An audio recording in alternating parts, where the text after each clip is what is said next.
Vous en avez peut-être assez de porter des lunettes ou des lentilles au quotidien.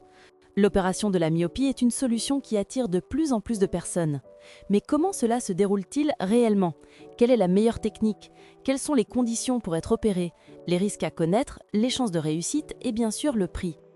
En quelques minutes, découvrons ensemble l'essentiel à savoir sur cette intervention. Avant cela, si la santé de vos yeux vous intéresse et que vous souhaitez en savoir plus sur la vision, les traitements et la prévention, je vous invite à vous abonner dès maintenant à la chaîne et à activer la cloche pour ne rien manquer des prochaines vidéos.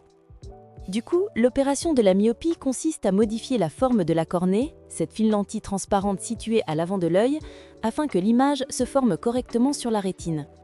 L'objectif est simple, supprimer ou réduire la dépendance aux corrections optiques. Le geste se fait le plus souvent laser. L'intervention est rapide, réalisée sous anesthésie locale grâce à de simples gouttes et ne dure en général pas plus de 20 minutes pour les deux yeux. Une fois l'acte terminé, vous rentrez chez vous le jour même. 3 techniques principales sont utilisées aujourd'hui. Le LASIK, la plus répandue, consiste à créer un petit volet dans la cornée, à le soulever, puis à sculpter le tissu au laser avant de le remettre en place. La récupération visuelle est très rapide, parfois dès le lendemain. Le PRK, aussi appelé traitement de surface, est différent. On retire la fine couche superficielle de la cornée avant d'appliquer le laser.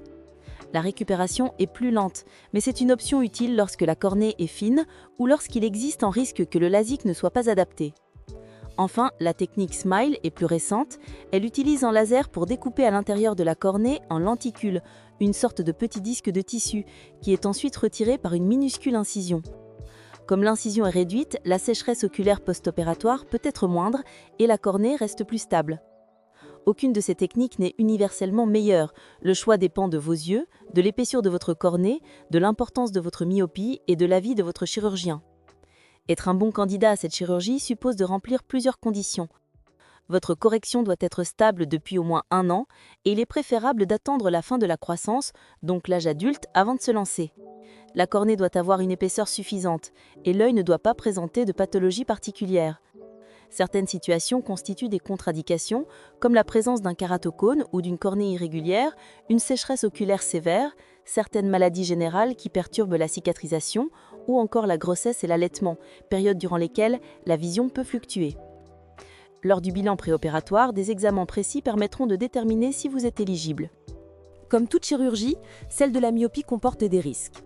Même si les techniques actuelles sont sûres et bien maîtrisées, les complications graves capables de menacer la vision sont très rares. En revanche, certains effets secondaires sont fréquents à court terme. La sécheresse oculaire est quasi systématique dans les premiers mois. Beaucoup de patients décrivent aussi des halos lumineux ou des éblouissements nocturnes au début. Dans certains cas, la correction obtenue n'est pas parfaitement ajustée et une retouche peut être proposée quelques mois plus tard. Les complications plus sérieuses, comme une infection ou une ectasie cornéenne, restent exceptionnelles, bien en dessous de 1% dans les séries récentes. Les résultats sont néanmoins très bons. Les grandes études montrent que plus de 9 patients sur 10 retrouvent une vision suffisante pour conduire sans lunettes et mener une vie normale. La grande satisfaction vient surtout de la liberté de ne plus dépendre au quotidien d'une correction optique. Cela dit, certains effets secondaires peuvent persister chez une minorité, comme une sécheresse prolongée ou une sensibilité particulière à la lumière nocturne. Une question fréquente est celle de la durabilité. Est-ce que la myopie peut revenir après une opération laser? La réponse est nuancée. Chez la plupart des patients, le résultat est stable sur le long terme. Mais il existe un phénomène appelé régression, c'est-à-dire une légère réapparition de la myopie, surtout lorsque la myopie initiale était élevée. Ce phénomène peut se manifester au fil des années. Dans ces cas, une retouche peut parfois être proposée si les conditions le permettent. Reste bien sûr la question du coût. En France, l'opération de la myopie n'est pas prise en charge par la sécurité sociale, car elle est considérée comme de confort.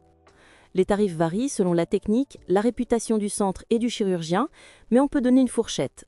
En moyenne, comptez entre 1 600 et 3 000 € pour les deux yeux, parfois davantage dans certains centres spécialisés. Le prix est le plus souvent indiqué par œil et se situe autour de 800 à 1 500 €. Il est essentiel de vérifier ce que comprend ce tarif. Le bilan préopératoire, les consultations de suivi et une éventuelle retouche. Certaines mutuelles proposent une participation, mais rarement une couverture totale. En résumé, l'opération de la myopie est une procédure rapide, efficace et sûre pour la grande majorité des patients correctement sélectionnés. Le choix de la technique dépend de votre profil visuel et c'est lors du bilan que l'on détermine la meilleure option. Les risques existent mais restent maîtrisés et les résultats, dans plus de 90% des cas, permettent de se passer de lunettes ou de lentilles. Si vous envisagez cette intervention, prenez le temps de consulter un chirurgien spécialisé. Posez toutes vos questions, comparez les devis et assurez-vous que votre correction est bien stable. Si cette vidéo vous a été utile, n'hésitez pas à la liker, à laisser un commentaire pour partager vos questions ou vos remarques et à vous abonner à la chaîne pour découvrir d'autres contenus sur la santé des yeux. Merci pour votre écoute et pour votre attention. À très bientôt dans une nouvelle vidéo.